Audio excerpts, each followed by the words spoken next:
Primeiramente, o que é desenvolvimento web? Desenvolvimento web se trata da criação de um software que está conectado a uma rede, blá, blá, blá, blá, blá. Então, isso é o que o Google nos traz, né? Isso é o que a gente vê na faculdade, isso é o que a gente vê em alguns cursos, né? Mas, na minha opinião, não se trata disso. Eu demorei um pouco para criar esse conceito. Na verdade, desenvolvimento web se trata de gerar valor para um grupo específico de pessoas a partir de um produto ou solução virtual, né? Então, tudo que você faz não é para você. O programador ele tem a mania de achar que ele é Deus, né? Que ele está codificando ali, que ele está fazendo uma coisa que é totalmente para ele. Não, não é para você. Você está fazendo uma solução que vai atender as outras pessoas. Então, tudo se trata de gerar valor para a comunidade, seja um grupo específico, ou seja uma pessoa específica, ou atender uma necessidade que o mundo precisa. Então, isso que é desenvolvimento web, em termos, né? O que faz uma pessoa desenvolvedora web? Eu acho que transforma palavras em ações. Esse também é o termo que a gente vê muito aí nas faculdades e, enfim, escrever algoritmo, mas não é disso que se trata. Se trata de solucionar problemas. A vida de um desenvolvedor é diariamente pegar um problema e criar uma solução. Então, eu acho que isso casa muito bem com a nossa apresentação, que é simples, porque te força a imaginar. Eu acho que, assim, a gente tem que estar imaginando o tempo todo, pensando o tempo todo. Eu acho que a engenharia de software é a engenharia mais difícil que tem, porque ela é a mais nova, né? Então, tudo que a gente vai fazer, a gente não tem uma base, a gente não sabe se aquilo vai quebrar, né? A gente tem que construir a partir do nada. E a gente só consegue isso a partir das pessoas, né? Gerando valor e solucionando problemas. Perfeito? Quais são os papéis dentro do desenvolvimento web? Então, vamos começar um pouco. Posso pegar um gancho nesse ponto? Claro. Kevin? Você falou da engenharia de software. Eu vejo que tem muitas pessoas que perguntam isso, né? Eu preciso ser um engenheiro para trabalhar com desenvolvimento web? E se eu não for da área de exatas? E se a minha formação for da área de humanas ou biológicas? Eu consigo também desempenhar um papel? E a gente vê que é uma área bem democrática, né? Que independentemente da sua formação, você consegue evoluir na área, né?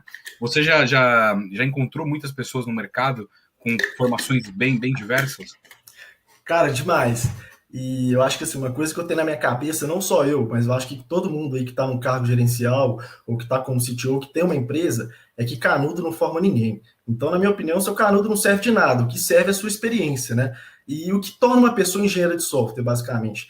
Não tem nem CREA para isso. Então, eu acho que assim, uma criança de 5 anos que codificou, entendeu o mundo do desenvolvimento, entendeu, criou aquela arquitetura, pensou nas stacks de tecnologia, construiu algo, ela é uma engenheira de software, ela construiu um produto, basicamente. Então, ela pode se denominar como isso. Foi ela que engenhou, foi ela que arquitetou, foi ela que desenvolveu, né? Então, esse título, ele é dado para quem?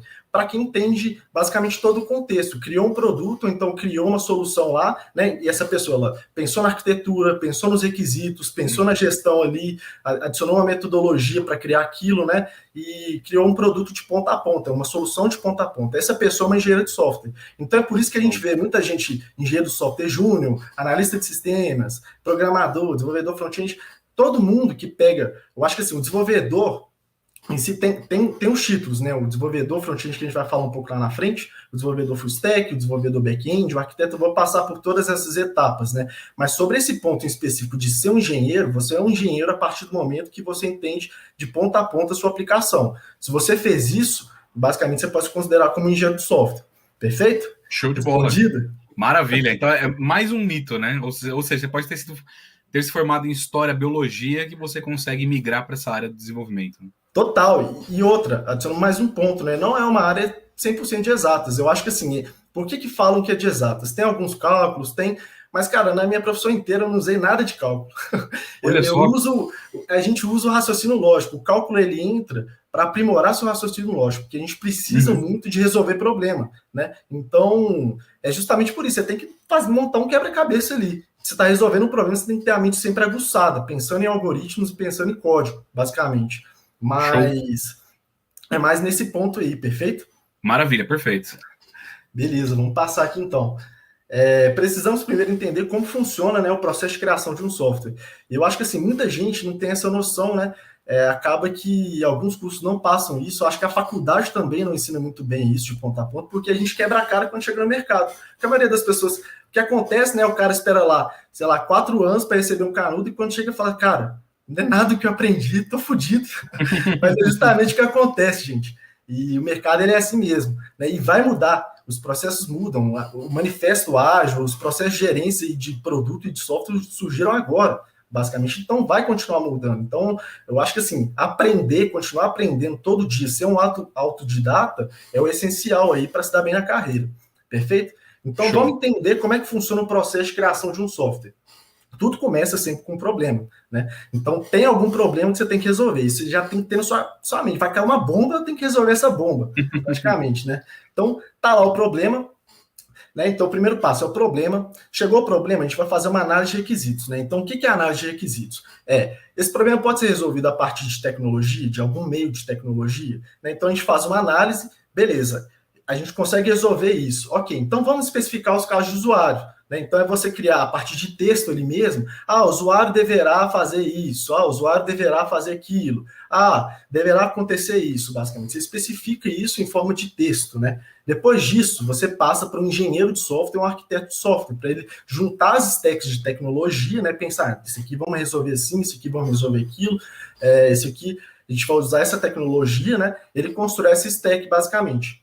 Depois disso, ele passa para o designer, né? Então, o designer, ele constrói a tela lá, ele pensa na usabilidade, né, na interface e constrói aquilo lá para ser validado, porque aí tem um time de discovery, né, que faz uma pesquisa antes disso, mas ele constrói aquilo tudo lá, e aí o pessoal, os stakeholders, entre outras pessoas, validam aquilo e falam assim, não, beleza, tá ok, vamos construir, isso aí realmente funciona. Então, aí que passa para os desenvolvedores de fato, aí que é a mão na massa, que é o processo de implementação. Mas não para por aí, porque a gente implementa, mas aquilo vai quebrar, entendeu? Tudo que, não importa o quão perfeito seja o seu código, aquilo vai dar alguma falha, vai ter alguma brecha, né? Então vem a fase de testes, que é a fase de qualidade, para garantir a qualidade do software. Depois dessa fase de testes, vem a fase de documentação. Você tem que documentar aquilo, porque é igual como eu falei lá atrás, né? Você não está fazendo um código para você está fazendo para outras pessoas, e não só para outras pessoas, para outros programadores, porque vai entrar outras pessoas na sua equipe, ou futuramente, se seu código quebrar ou acontecer alguma coisa, tem que ter aquilo documentado, para que outra pessoa possa pegar, entender o contexto do que você criou, né, e ter um mapa ali do que seguir, como consertar, o que você estava pensando naquele dia, como que você fez, né, é literalmente o manual do que você fez. Né? Depois disso tem a manutenção, que é o time de sustentação, que é, se caso lá na frente altere algum ponto que cause um efeito cascata, e isso acontece muito, que a gente chama aí de refatoração, ou entre outros pontos, né? Esse time de manutenção aí, ele atua para não deixar o prédio cair. Então, é mais ou menos assim que funciona. Ficou alguma dúvida? Eu acho que, pessoal, mandem perguntas aí. Se tiver ficado alguma dúvida, fiquem à vontade, perfeito? Perfeito, muito bem explicado, Kevin, tá ótimo. Beleza. Então, Inclusive, vamos você passar... está mostrando na prática a importância de um raciocínio claro, né?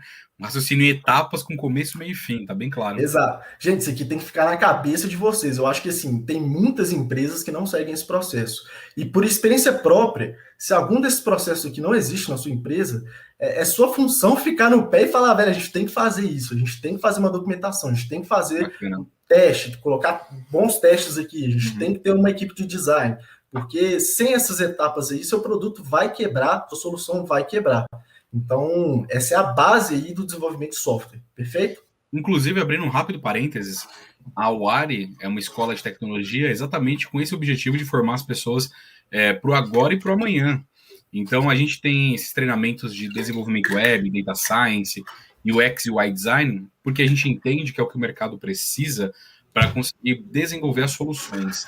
Então, a gente forma, e é muito legal ver um profissional como você, que é de mercado, que traz essa vivência, essa experiência, porque normalmente quando você faz faculdade ou qualquer outra formação tradicional, você vê muito uma abordagem teórica, acadêmica e muito distante do mercado, né? Aqui a gente muda essa direção e faz realmente com que a pessoa tenha contato com os profissionais que fazem a diferença no dia a dia, né? Exatamente, é justamente o ponto que eu vou falar lá na frente, que é siga pessoas que têm resultado, né? Eu acho que, assim, muitas das vezes a gente tem professores que o cara ele seguiu uma carreira acadêmica, mas que problema é que essa pessoa resolveu no mundo de fato ali e que gerou valor para a sociedade, entendeu? Então é muito sobre se basear nesses casos, porque essas pessoas aí realmente ajudam, as pessoas que tiveram experiência e quebraram a cara e falam assim, que não vai para esse caminho, faz isso aqui porque isso vai acontecer. A gente aprende errando, né? Só que a gente pode aprender com o erro dos outros, que é a melhor metodologia de todas e evitar quebrar a cara um pouco.